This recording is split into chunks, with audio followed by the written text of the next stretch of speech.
cette vidéo, nous allons calculer la distance d'un point à un plan et la distance d'un point à une droite dans l'espace muni d'un repère orthonormé direct. Je commence par le calcul de la distance d'un point à un plan. Soit A, un point, et P, un plan de l'espace. Donc voici un point A de l'espace et P, un plan. La distance du point A au plan P est la distance du point A à son projeté orthogonal H sur le plan P. Je commence par traiter un exemple. L'espace est muni d'un repère orthonormé au IJK.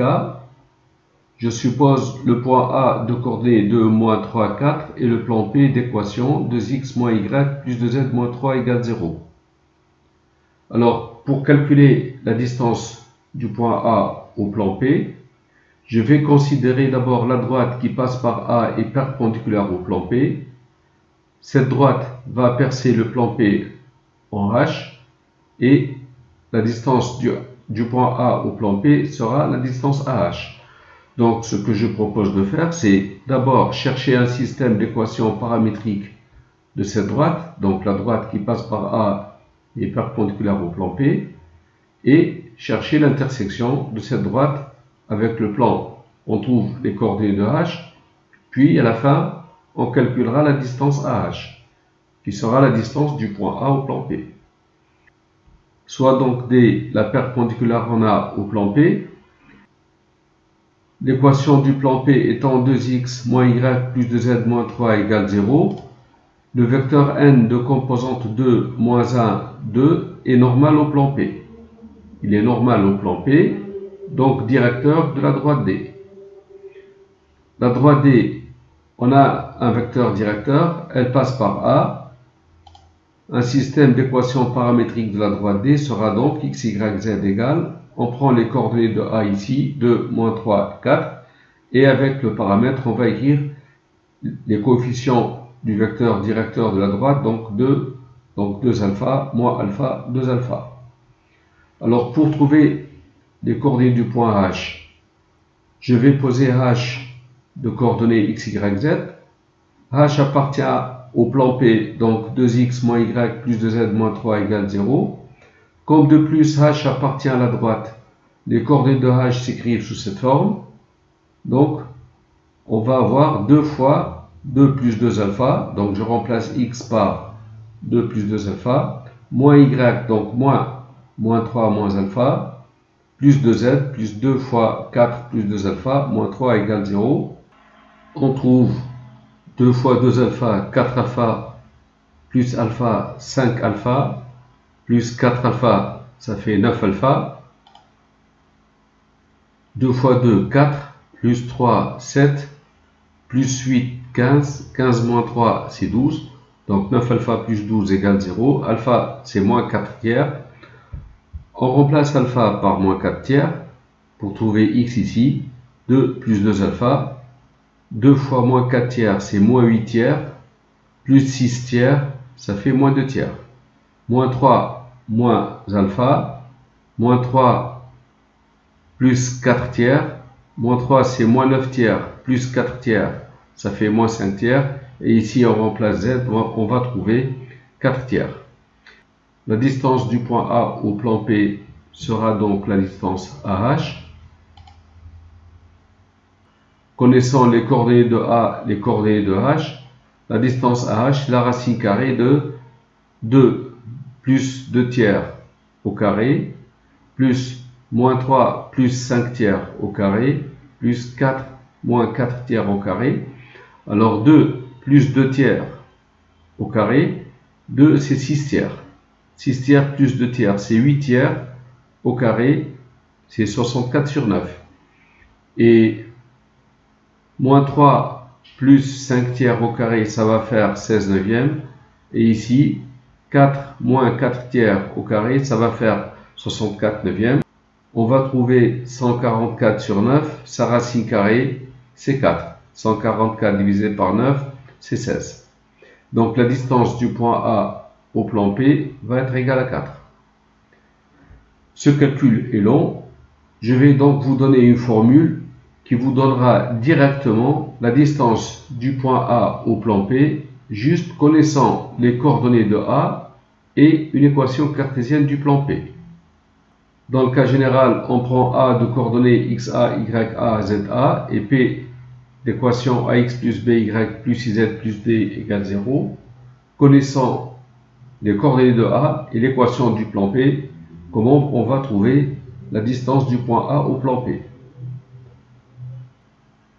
Alors si je considère le vecteur de composante ABC, le vecteur n de composante ABC est un vecteur normal au plan P, donc il va être collinéaire au vecteur HA. Alors si je calcule HA scalaire n,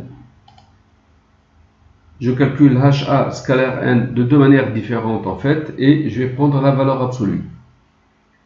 Alors HA scalaire n, normalement, c'est la norme du vecteur HA fois la norme de n multipliée par le cosinus de l'angle HAN.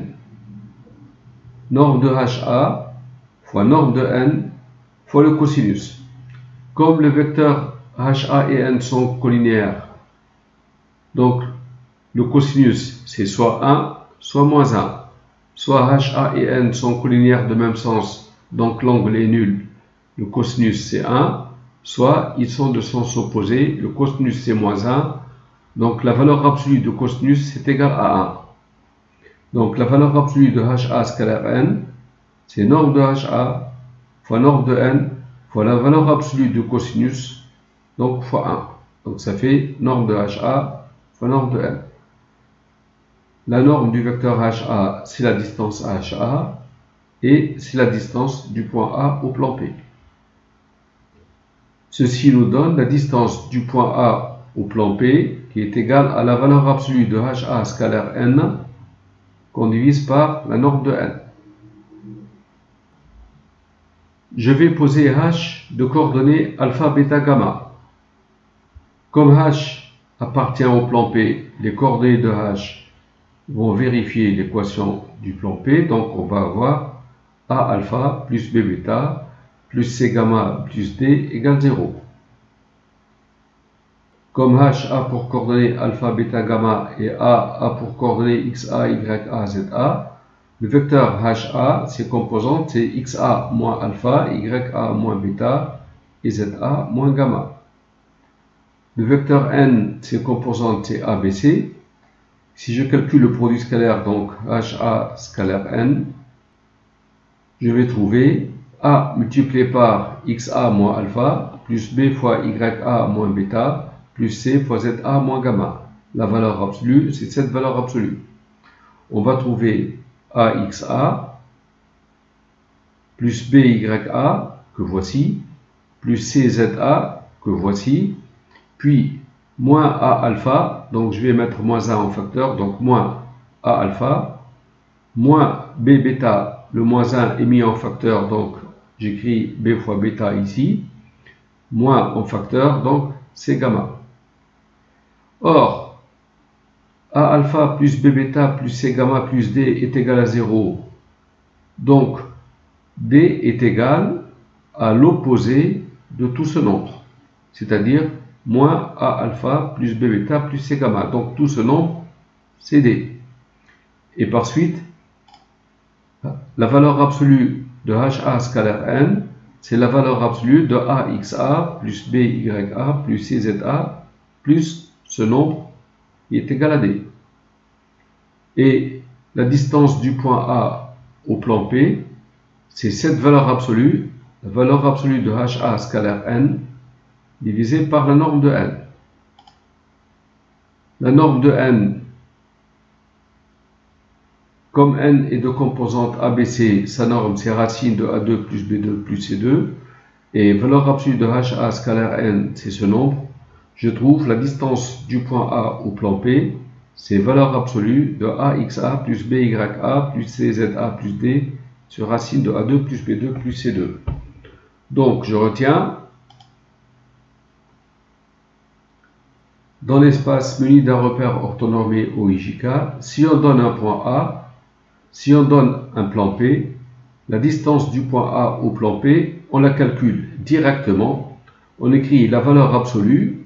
Donc je viens dans l'équation du plan P, je remplace x, y, z par l'abscisse, l'ordonnée et la cote de A. Donc ça fait valeur absolue de A multiplié par l'abscisse de A, plus B fois l'ordonnée, plus C fois la cote de A, plus D, sur la racine carrée de A au carré, plus B au carré, plus C au carré.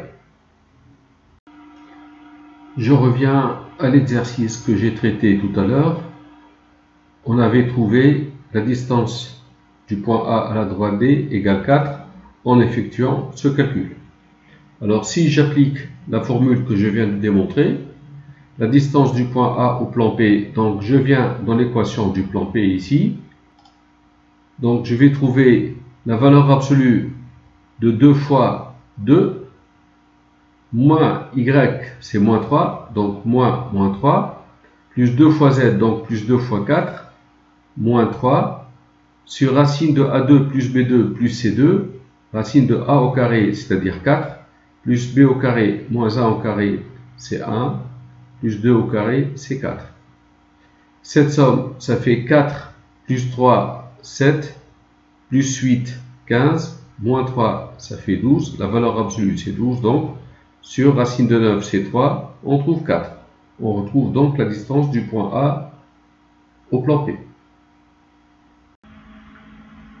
Je viens de démontrer que dans l'espace muni d'un repère orthonormé au IJK, si on prend un point A de coordonnées XA, YA, ZA et un plan P d'équation AX plus BY plus Z plus D égale 0, la distance du point A au plan P, tout simplement, on applique la formule, c'est la valeur absolue de AXA plus BYA plus CZA plus D. Donc dans l'équation du plan ici, on remplace X, Y et Z par les coordonnées de A, divisé par la racine carrée de A2 plus B au carré plus C au carré. Soit maintenant un point M quelconque du plan P, et je me propose de calculer MA scalaire N. Eh bien, le vecteur MA par la relation de Chasles, c'est MH plus HA, donc MA scalaire N, c'est MH plus HA scalaire N, c'est MH scalaire N, plus HA scalaire N. Comme M et H sont deux points du plan, et comme N est un vecteur normal au plan, alors le vecteur N est orthogonal à MH.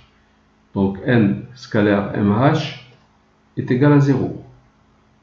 Donc tout ce nombre, c'est HA scalaire N. MA scalaire N, en valeur absolue, c'est la valeur absolue de HA scalaire N. Et la distance du point A au plan P, au lieu d'écrire HA scalaire N divisé par la norme de N, au lieu d'écrire HA scalaire N, on va écrire MA scalaire N sur norme de N. Donc j'obtiens la distance du point A au plan P, c'est la valeur absolue de MA scalaire N, au lieu de HA scalaire N ici, sur norme de N, avec N de composante ABC, un vecteur normal au plan P. Donc pour calculer la distance d'un point à un plan, il suffit de connaître les coordonnées du point, connaître un point du plan et un vecteur normal au plan. Ce n'est pas la peine d'utiliser l'équation cartésienne du plan. Un point du plan, M, et un vecteur normal. Je reviens à mon exercice de départ. Voici le point A donné et le plan donné. On veut un point M du plan ici. Alors pour trouver un point M du plan, je veux par exemple choisir x égale 0 et z égale 0. X égale 0, z égale 0 pour trouver moins y moins 3 égale 0, c'est-à-dire y égale moins 3. Voici un point du plan. Un vecteur normal au plan, c'est le vecteur 2, moins 1, 2. Alors, si je calcule le vecteur MA, voici le point M, voici le point A. Le vecteur MA, ses composantes, c'est 2 moins 0, ça fait 2. Moins 3 plus 3, c'est 0. 4 moins 0, c'est 4. Donc si je calcule MA scalaire N, ça fait 2 fois 2, 4, plus 0, plus 8. La valeur absolue, c'est 12. Et la distance du point A au plan P, c'est la valeur absolue de MA scalaire N, donc c'est 12. Sur la norme de ce vecteur, c'est 3. C'est racine carrée de 4 plus 1 plus 4, racine de 9 égale 3. 12 sur 3 égale 4. Donc voici une autre manière de trouver la distance d'un point à un plan. Là, j'arrive à la deuxième partie de cette vidéo. Il s'agit du calcul de la distance d'un point à une droite. On considère une droite D de l'espace et un point M. La distance du point M à la droite D et la distance du point M à son projeté orthogonal H sur la droite D. H est le point d'intersection de la droite D avec le plan P perpendiculaire à la droite D et passant par M. Je traite d'abord un exercice. Dans l'espace muni d'un repère orthonormé au IJK, je considère donc une droite passant par A et de vecteur directeur U, avec A de coordonnées 1, 0, 2 et U de composante 2, moins 2, moins 1. Je considère le point M de coordonnées 3, 1, moins 1. Je veux calculer la distance du point M à la droite D. Pour cela, je commence par chercher un système d'équations paramétriques de la droite D, puis je cherche une équation cartésienne du plan P. Le point H sera l'intersection de la droite D avec le plan P, je cherche les coordonnées de H, puis je calcule la distance HM, qui sera la distance du point M à la droite D. La droite D passe par A et de vecteur directeur U, un système d'équations paramétriques, et x, y, z égale. Alors j'écris les coordonnées du point A 1, 0, 2 ici, en x, y, z, et avec le paramètre, les coefficients du paramètre, c'est les coefficients du vecteur directeur, donc 2 alpha, moins 2 alpha, moins alpha, avec alpha réel. Pour le plan P, une équation cartésienne du plan P, comme le plan P est perpendiculaire à la droite D, si je considère le vecteur U directeur de la droite D, U va être un vecteur normal au plan P. Ce vecteur est normal au plan P, donc une équation cartésienne du plan P sera sous la forme 2x moins 2y moins z plus d égale 0. Comme le plan P passe par M, de coordonnées 3, moins 1, 1, si je remplace x, y, z par 3, 1, moins 1, ça me permet de trouver d. Donc ici, 2 fois 3, c'est 6, moins 2y, donc moins 2 fois 1, donc moins 2, moins z, moins 1, c'est plus 1, plus d égale 0, ça fait d égale moins 5. Et pour d égale moins 5, on trouve l'équation cartésienne du plan P, donc 2x moins 2y moins z moins 5 égale 0. Alors le point H étant intersection de la droite D et du plan P, pour chercher les coordonnées de H, je vais poser H de coordonnées x, y, z. Alors, comme H appartient au plan P, x, y, z vérifie cette équation. Et comme H appartient à la droite D, x, y, z vérifie ce système. Donc ici, je vais remplacer x par 1 plus 2 alpha.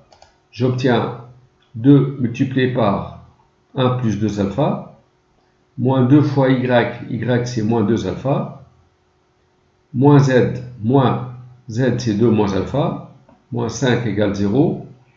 Alors ça fait 2 fois 2 alpha, c'est 4 alpha, plus 4 alpha, 8 alpha, plus alpha, 9 alpha, 2 moins 2, c'est 0, donc moins 5 égale 0, alpha égale 5 neuvième. Je remplace alpha par 5 neuvième ici, 2 fois 5 neuvième, c'est 10 neuvième, plus 9 neuvième, ça fait 19 neuvième. Donc, l'abscisse de H, 19 neuvième, moins 2 alpha, ça fait moins 10 neuvième, et 2 moins alpha, 2 moins 5 neuvièmes, ça fait 18 moins 5, 13 neuvièmes. On trouve les coordonnées de h. La distance MH, on a les coordonnées de M, les coordonnées de h. C'est la racine carrée de 3 moins 19 neuvièmes au carré, plus 1 moins 10 neuvièmes, donc 1 plus 10 neuvièmes au carré, plus moins 1 moins 13 neuvièmes, le tout au carré. On calcule tout ça, on trouve HM, c'est-à-dire la distance du point M à la droite D, c'est ce nombre, c'est racine de 101 divisé par 3. Ce calcul étant un peu long, je vais vous donner une formule qui permet de calculer directement la distance du point M à la droite D, connaissant les coordonnées de M, les coordonnées de A et les composantes d'un vecteur directeur U de la droite D. L'espace va être maintenant muni d'un repère orthonormé direct. M sera un point donné et D une droite passant par A et de vecteur directeur U une droite de l'espace. On a dit la distance du point M à la droite D et la distance du point M à son projeté orthogonal H sur la droite D. Alors, étant donné la droite D, le point M, la droite D passant par A et de vecteur directeur U, je vais calculer le vecteur AM vectoriel U. Le vecteur AM vectoriel U. Le vecteur AM, ça va être AH plus HM, relation de Chal, vectoriel U. On trouve AH vectoriel U plus HM vectoriel U. Les vecteurs AH et U étant collinéaires, AH vectoriel U est égal au vecteur nul. Donc, cette somme, ça reste HM vectoriel U. Et HM vectoriel U, c'est norme de HM fois norme de U fois le sinus de l'angle HMU. Je passe à la norme. La norme de AM vectoriel U va être la norme de HM fois la norme de U fois la valeur absolue du sinus. Or, les vecteurs HM et U sont orthogonaux. Donc le sinus c'est soit 1 soit moins 1. Parce qu'on a un angle droit. L'angle c'est pi sur 2 ou moins pi sur 2. Le sinus c'est 1 ou moins 1. La valeur absolue de sinus c'est 1. J'obtiens donc norme de AM vectoriel U égale la norme de HM, c'est-à-dire la distance HM, fois la norme de U, puisque la valeur absolue du sinus c'est égal à 1. Ceci nous donne la distance HM égale AM vectoriel U en norme sur norme de U. Et la distance HM, c'est la distance du point M à la droite D. Donc j'obtiens la formule. La distance du point M à la droite D, c'est la norme de AM vectoriel U divisé par la norme de U. Je reprends cette formule. La distance d'un point M à une droite D passant par A et de vecteur directeur U, c'est la norme du vecteur AM vectoriel U divisé par la norme de U. Tout à l'heure, dans l'exercice, lorsqu'on a pris le point A de coordonnées 1, 0, 2, U de composante 2, moins 1, D la droite qui passe par A de vecteur U et le point M de coordonnées 3, 1, moins 1, on a trouvé la distance du point M à la droite D, racine de 101 divisé par 3. Le calcul était un peu long. Alors on va trouver cette distance, donc la distance du point M à la droite D, en appliquant cette formule. Pour cela, on a le point M, on a le point A, on va calculer les composants du vecteur AM, on a le vecteur U, on va calculer AM vectoriel U puis sa norme, qu'on divise par norme de U, et on va trouver cette réponse. Alors le vecteur AM, Ses composantes, c'est 3 moins 1 égale 2. 1 moins 0, c'est 1. Moins 1, moins 2, moins 3. Voici U. A1 vectoriel U. Alors, pour trouver l'abscisse, on supprime la ligne des abscisses. On regarde l'autre déterminant, les mineurs. 1 fois moins 1, c'est moins 1. Moins 6, ça fait moins 7. Pour l'ordonnée, on écrit un signe moins. On enlève cette ligne. On calcule ce déterminant mineur. Donc, 2 fois moins 1, moins 2. Plus 6, ça fait 4. Avec le signe moins, c'est moins 4. Et pour la cote, ici, on enlève cette ligne, on calcule le déterminant mineur ici. 2 fois moins 2, moins 4, moins 2, moins 6, que j'écris ici. Alors, la distance du point M à la droite D va être la norme de AM vectoriel U, donc la norme de ce vecteur. La norme de ce vecteur, c'est la racine carrée de 7 au carré 49, 4 au carré 16, 6 au carré 36, sur la norme de U, c'est racine carrée de 4 plus 4 plus 1, c'est racine de 9, c'est 3, et ici c'est racine de 101. On trouve donc la même réponse. Voilà donc, pour ceux qui connaissent le produit vectoriel, comment calculer directement la distance d'un point M à une droite D. C'est la fin de la vidéo. Merci d'avoir suivi.